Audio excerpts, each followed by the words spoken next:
Iran uranium enrich ചെയ്യുകയാണ്. ഇങ്ങനെ enrich ചെയ്യുന്ന യുറേനിയം 90% കടന്നാൽ അതൊരു വെപ്പൺ ഗ്രേഡ് യുറേനിയം ആകും, അണുവായുധം നിർമ്മിക്കാൻ കഴിവുള്ള ഒരു യുറേനിയം. എന്നാൽ അമേരിക്കയ്ക്കും ഇറാനും ഇടയിൽ നടക്കുന്ന ആ ഒരു സമാധാന ചർച്ചയിൽ ഈ യുറേനിയം എൻറിച്ച് ചെയ്യുന്നതിനുള്ള അപ്രൂവൽ നൽകിയതായി ഒരു വാർത്ത വന്നിരുന്നു. അടുത്ത ദിവസം തന്നെ അമേരിക്കൻ മാധ്യമങ്ങൾ അല്ലെങ്കിൽ ഡൊണാൾഡ് ട്രംപ് അദ്ദേഹത്തിന്റെ ട്രൂത്ത് സോഷ്യൽ മീഡിയയിൽ പറഞ്ഞത്, യുറേനിയം എൻറിച്ച് ചെയ്യുന്നത് ഞങ്ങൾ അലോ ചെയ്തെന്നോ, അതിന് യാതൊരു സാധ്യതയും ഇല്ല. ഇറാൻ യുറേനിയം എൻറിച്ച് ചെയ്യുന്നിടത്തോളം കാലം ഈ എക്കണോമിക് സാങ്ഷൻസ്, സാമ്പത്തിക ഉപരോധം ഒരിക്കലും അവരിൽ നിന്ന് നീക്കം ചെയ്യാൻ കഴിയില്ല എന്നും പറഞ്ഞു. അതേസമയം IAEAയുടെ പക്കൽ നിന്നും ഒരു റിപ്പോർട്ട് പുറത്തു വന്നു. ജനുവരി മാസത്തിൽ ഇറാന്റെ പക്കൽ എത്രത്തോളം എൻറിച്ച്ഡ് യുറേനിയം ആണ് ഉണ്ടായിരുന്നത്, അതിൽ നിന്ന് 24% യുറേനിയം അടുത്ത 4 മാസത്തിൽ വർദ്ധിച്ചിട്ടുണ്ട്. ഇതുപോലെ പോവുകയാണെങ്കിൽ 2025 അവസാനത്തിനുള്ളിൽ ഒരു വലിയ സ്റ്റേറ്റ്മെന്റ് ഇറാന്റെ ഭാഗത്തു നിന്നും വരും. ഇങ്ങനെ ഒരു സ്റ്റേറ്റ്മെന്റ് ആയിരുന്നു ഇവരുടെ ഭാഗത്തു നിന്നും വന്നത്. പക്ഷേ ഇതൊന്നും ഇസ്രായേലിനൊരു നല്ല സൂചനയേ അല്ല. ഇറാന്റെ യുറേനിയം എൻറിച്ച്മെന്റ് എത്രത്തോളമുണ്ട്, കൂടാതെ അമേരിക്കയുടെ ചില കമ്പനികൾ തന്നെ ഈ യുറേനിയം എൻറിച്ച്മെന്റ് പ്രോസസ്സിന് സഹായിക്കുന്നുണ്ട്. അങ്ങനെയാണെങ്കിൽ മിഡിൽ ഈസ്റ്റിൽ എത്രയും പെട്ടെന്ന് ഒരു രാജ്യം ഒന്നുകിൽ അണുവായുധ രാജ്യമായി മാറും, അതല്ലെങ്കിൽ അണുവായുധ ഫെസിലിറ്റിയെ നശിപ്പിക്കപ്പെട്ട ഒരു രാജ്യമായി മാറും. എന്ത് സംഭവിക്കുമെന്നുള്ളത് ഈ വീഡിയോയിലൂടെ വിശദമായി അറിയാം.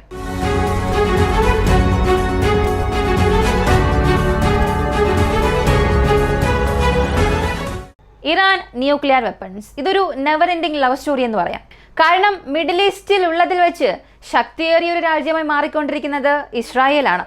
അണുവായുധങ്ങളുണ്ട്, അമേരിക്കയുടെ പിന്തുണയുണ്ട്, ലോകരാജ്യങ്ങളുടെ പിന്തുണയുണ്ട്. അവരെന്ത് ചെയ്താലും ആരും ഒന്നും ചോദിക്കില്ല, അവർക്ക് എന്ത് വേണമെങ്കിലും ചെയ്യാം. ഇങ്ങനെ ഒരു സ്ഥാനത്തുള്ള രാജ്യമാണ് ഇസ്രായേൽ. ഇതിനെ എതിർത്ത് മിഡിൽ ഈസ്റ്റിൽ ഏതെങ്കിലും ഒരു രാജ്യത്തെ കൊണ്ട് സ്വരമുയർത്താൻ കഴിയുക, അല്ലെങ്കിൽ എന്തെങ്കിലും ചെയ്യാൻ കഴിയുമോ എന്നൊക്കെ ചോദിച്ചാൽ അങ്ങനെ ഒരു രാജ്യം ഇല്ല. പക്ഷെ ഇറാനെ സംബന്ധിച്ചിടത്തോളം ഇവിടെ ഇസ്രായേലിന്റെ എക്സിസ്റ്റൻസിനൊരു ത്രെഡായിട്ടുള്ള രാജ്യമാണ്. ഇറാനും ഇസ്രായേലിനും ഒരിക്കലും ഒത്തുപോവുകയില്ല. ഇപ്പോൾ ഇറാന്റെ പക്കൽ അണുവായുധം ഇല്ല, ഇസ്രായേലിന്റെ പക്കൽ അണുവായുധമുണ്ട്. അപ്പോൾ ഇറാൻ അണുവായുധങ്ങൾ നിർമ്മിക്കുന്നത് ഇസ്രായേൽ ഒരിക്കലും ആഗ്രഹിക്കില്ല. കാരണം ഇറാന്റെ പക്കൽ അണുവായുധം വരികയാണെങ്കിൽ അത് മിഡിൽ ഈസ്റ്റിലെ പവർ പ്രൊജക്ഷൻ എന്ന കാര്യത്തിൽ വരില്ല.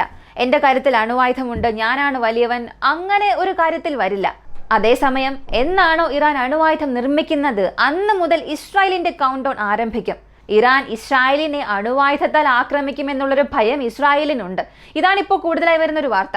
പക്ഷേ ഇവയൊക്കെ ഒരു വർഷം കഴിഞ്ഞ്, അല്ലെങ്കിൽ ഒരു 10 വർഷം 15 വർഷമൊക്കെ കഴിഞ്ഞ് നടക്കാൻ പോകുന്ന കാര്യമാണ്. അതുകൊണ്ട് ഇപ്പോൾ നടക്കുന്ന സംഭവത്തിനും ഇതിനെയും തമ്മിൽ നമുക്ക് കണക്ട് ചെയ്ത് സംസാരിക്കാൻ കഴിയില്ല.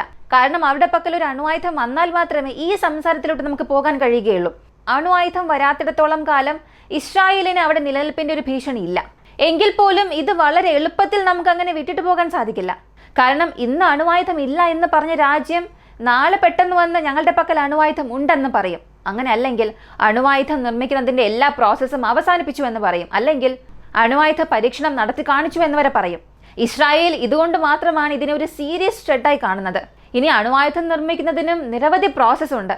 സാധാരണ നിങ്ങളൊരു മിസൈൽ നിർമ്മിക്കുന്നതിന്, ഒരു കൺവെൻഷണൽ വാർഹെഡ് നിർമ്മിക്കുന്നതിന് 1% എഫേർട്ടാണ് കൊടുക്കുന്നതെങ്കിൽ ഒരു അണുവായുധം നിർമ്മിക്കുന്ന സ്ഥാനത്ത് നമ്മൾ 1000% എഫേർട്ട് അവിടെ കൊടുക്കേണ്ടി വരും. കാരണം ഈ അണുവായുധങ്ങൾക്ക് യുറേനിയം ഒരു പ്രധാനപ്പെട്ട ഫ്യൂവലാണ്.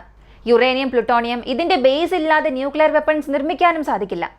ഈ അണുക്കളെ പിളർക്കുന്നത് മൂലം അതിന്റെ ഫിഷൻ പ്രോസസ്സിലേക്ക് കൊണ്ടുപോവുക, ഈ അണുക്കളെ ഒന്നിച്ചു ചേർക്കുന്നത്, ഫ്യൂഷൻ ചെയ്യുന്നത്, ഈ തലത്തിൽ ഉണ്ടാകുന്ന തുടർച്ചയായ സ്ഫോടനങ്ങളിലൂടെയാണ് അണുവായുധം പ്രവർത്തിക്കുന്നത്. ഇതൊരു ചെയിൻ റിയാക്ഷൻ രൂപത്തിലേക്ക് മാറും. അതിലൂടെ വലിയ തോതിൽ ഊർജം പുറത്തേക്ക് വിടും. ഇതൊരു കൃത്രിമ സൂര്യനെ പോലെയായിരിക്കും ആ സ്ഫോടനം ഉണ്ടാകുന്ന സ്ഥലത്ത് രൂപപ്പെടുന്നത്. അതിൽ നിന്നും പുറത്തേക്ക് വരുന്ന അയോണുകളും ഐസോടോപ്പുകളും ആ പ്രദേശത്ത് ഒരു വികിരണം തന്നെ ഉണ്ടാക്കും. ഇതിന്റെ ഫലമായി ആ പ്രദേശത്ത് താമസിക്കുന്നവർക്ക് ഗുരുതരമായ ആരോഗ്യ പ്രശ്നങ്ങൾ ഉണ്ടാകും, മരണം ഉൾപ്പെടെ. അപ്പോൾ ഇതൊരു ദീർഘകാല പ്രത്യാഘാതം തന്നെ സൃഷ്ടിക്കും. അതിനാൽ ആ ഒരു സ്ഫോടനം നടന്ന പ്രദേശവും അവിടെ താമസിക്കുന്നവരും ഏറെ കാലം ബാധിക്കപ്പെടും.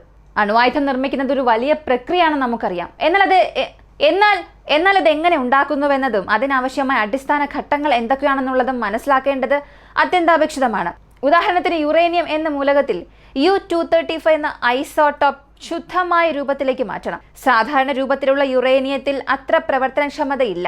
അതിനാൽ തന്നെ അതിന് എൻറിച്ച്മെന്റ് പ്രക്രിയ വേണ്ടിവരുന്നു. 100% ശുദ്ധീകരിച്ചത്, സുതാര്യമായതിനെ കംപ്ലീറ്റ് പ്യുവർ മെറ്റീരിയൽ എന്ന് പറയാൻ സാധിക്കും.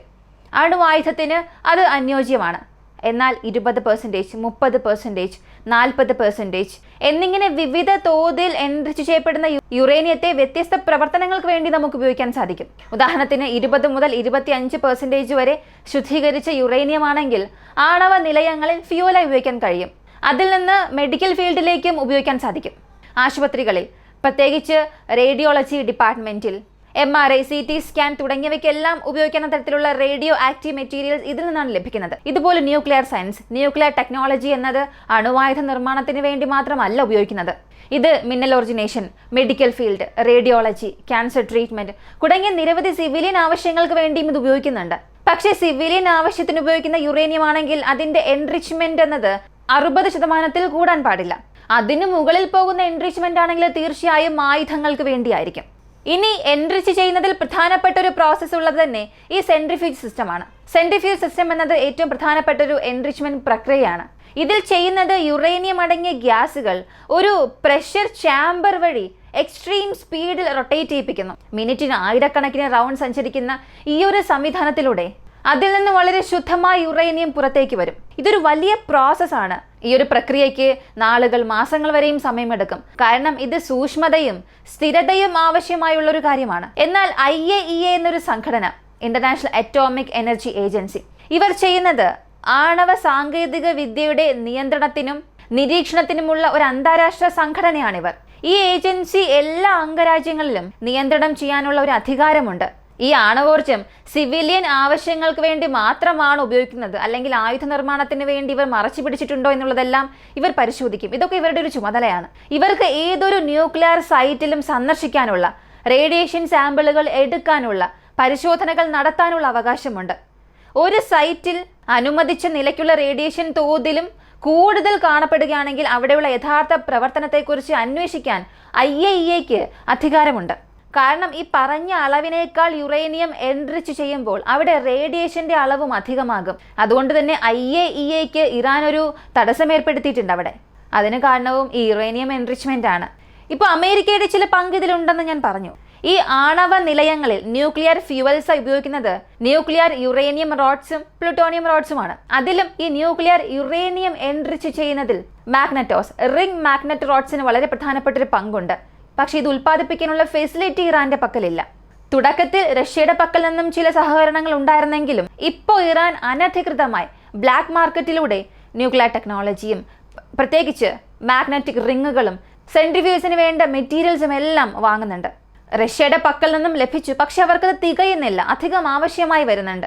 അതുകൊണ്ടാണ് ബ്ലാക്ക് മാർക്കറ്റ് ആക്സസ് ചെയ്യുന്നത്. ചില അമേരിക്കൻ കമ്പനീസ് നിർമ്മിക്കുന്ന മെറ്റീരിയൽസ് ആണ് ഇപ്പോൾ വരെയും ബ്ലാക്ക് മാർക്കറ്റിലൂടെ അവർ ആക്സസ് ചെയ്ത് റിംഗ് മാഗ്നറ്റുകൾ ഉൾപ്പെടെ അവർ വാങ്ങിക്കൊണ്ടിരിക്കുന്നത്. ഇങ്ങനെ ബ്ലാക്ക് മാർക്കറ്റ് ആക്സസ് ചെയ്ത് ഇവർ സെൻട്രിഫ്യൂജസ് ബിൽഡ് ചെയ്യുന്ന റേഷ്യോ ഇപ്പോൾ അധികമായിട്ടുണ്ട്. 2024 ജനുവരിയിൽ ഇറാന്റെ ഈ എൻറിച്ച്മെന്റ് ലെവൽ എന്നത് 59 മുതൽ 60% ഇപ്പോൾ 2025 മെയ് ജൂൺ ഈ കണക്കെടുത്ത് നോക്കിയാൽ 63-65% വരെ ഉയർന്നിട്ടുണ്ട്. അപ്പോൾ 5 മാസം കൊണ്ട് വലിയൊരു മുന്നേറ്റം തന്നെ സംഭവിച്ചു. ഇത് ഇസ്രായേലിനുള്ള പ്രധാനപ്പെട്ട ഭീഷണി തന്നെയാണ്. കൂടാതെ എത്രത്തോളം ഇവർ സ്റ്റോർ ചെയ്യുന്നു എന്നൊരു അളവുണ്ട്. യുറേനിയം എൻറിച്ച് ചെയ്യുകയാണ്. ഈ 60-70% തന്നെ വീണ്ടും വീണ്ടും എൻറിച്ച് ചെയ്യുന്നുണ്ട്. അതൊരു പ്രത്യേക ടോപ്പിക്കാണ്.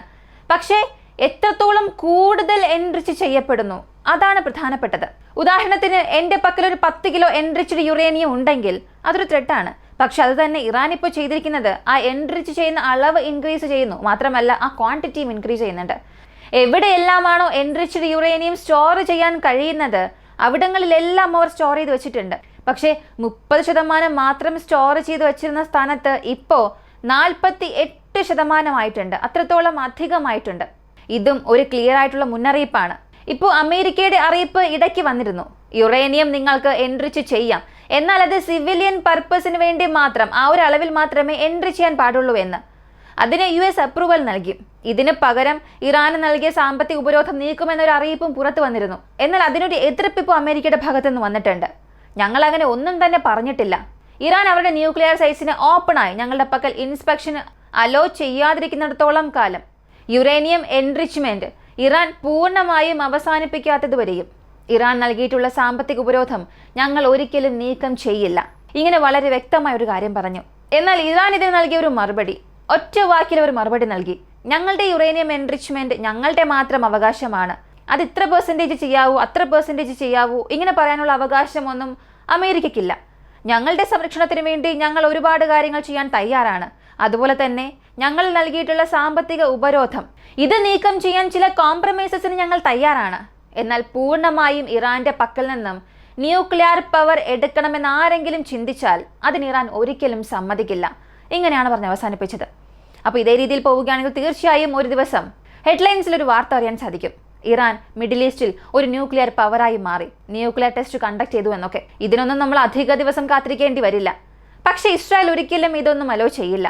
നിങ്ങൾ തന്നെ നോക്കുക, അടുത്ത 1-2 മാസത്തിൽ ഇറാന്റെ ഈ സെൻട്രിഫ്യൂജ് സിസ്റ്റംസിൽ ഏതെങ്കിലും ഒരു സൈബർ അറ്റാക്ക് നടക്കും, അല്ലെങ്കിൽ അവിടെ അൺനോൺ റീസൺസ് കാരണം ഒരു ഫയർ ആക്സിഡന്റ് സംഭവിക്കും. അതുമല്ലെങ്കിൽ ഇറാന്റെ ന്യൂക്ലിയർ സയന്റിസ്റ്റിൽ പ്രധാനപ്പെട്ട ഏതെങ്കിലും ഒരു വ്യക്തി മരിക്കും, കൊല്ലപ്പെടും. ഇതൊന്നുമല്ലെങ്കിൽ ഏതെങ്കിലും ഒരു സൈറ്റിൽ ഇസ്രായേലിന്റെ അറ്റാക്ക് നടക്കാനുള്ള ശ്രമങ്ങളെങ്കിലും നടക്കും. എന്നാൽ ഇവിടെ ഒരു കാര്യം മനസ്സിലാക്കുക, ഇറാനെ ആക്രമിക്കണമെങ്കിൽ ഇസ്രായേലിനെ കൊണ്ട് മാത്രം അത് സാധിക്കില്ല. അമേരിക്കയുടെ സഹായം തീർച്ചയായും ആവശ്യമാണ്. കാരണം എല്ലാ സൈറ്റ്സും, എല്ലാ അണ്ടർഗ്രൗണ്ട് സൈറ്റ്സും 100 മീറ്ററോളം ഭൂമിക്കടിയിലാണുള്ളത്. ഇവയെല്ലാം പെനട്രേറ്റ് ചെയ്ത് പോകണമെങ്കിൽ അമേരിക്കയുടെ ചില ബോംബർ എയർക്രാഫ്റ്റ്സിൽ ചില ബോംബുകൾ കൊണ്ടുവരണം. അതെല്ലാം തുടർന്ന് ഒരു സ്ഥലത്ത് തന്നെ പിൻ പോയിന്റായി ആക്രമിച്ചാൽ മാത്രമേ ആ ഒരു അണ്ടർഗ്രൗണ്ട് സ്ട്രക്ചർ നശിപ്പിക്കാൻ കഴിയുകയുള്ളൂ. എന്നാൽ അത്രത്തോളം പ്രശ്നമൊക്കെ പോകാൻ ഇവിടെ സാധ്യതയില്ല. അമേരിക്ക ഒരിക്കലും അത് ആഗ്രഹിക്കില്ല. മിഡിൽ ഈസ്റ്റിൽ വീണ്ടും ഒരു ടെൻഷൻ ഉണ്ടായാൽ ഓയിൽ മാർക്കറ്റ് ക്ലാഷ് ആകും. എന്നാൽ ഇവിടെ അമേരിക്ക എത്രത്തോളം ഈ പ്രശ്നത്തിനുള്ളിലേക്ക് തള്ളിവിടാൻ കഴിയുമോ അതെല്ലാം ഇസ്രായേൽ ചെയ്തുകൊണ്ടിരിക്കുക തന്നെ ചെയ്യും. ഈ ഒരു വീഡിയോയെക്കുറിച്ചുള്ള നിങ്ങളുടെ അഭിപ്രായം കമന്റിൽ പറയുക. പ്രധാനമായും മിഡിൽ ഈസ്റ്റിൽ മറ്റൊരു കൺട്രി ന്യൂക്ലിയർ പവറായി മാറുന്നത് സമാധാനം കൊണ്ടുവരുമോ, അല്ലെങ്കിൽ അവിടെ വീണ്ടും ടെൻഷൻസ് അധികമാക്കുമോ? നിങ്ങളുടെ അഭിപ്രായം കമന്റിൽ പറയുക. കൂടുതൽ അപ്ഡേറ്റ്സിനായി വോയിസ് ഓവിക്ക് നമ്മുടെ ചാനൽ സബ്സ്ക്രൈബ് ചെയ്യുക. മറ്റൊരു വീഡിയോയുമായി വീണ്ടും കാണാം.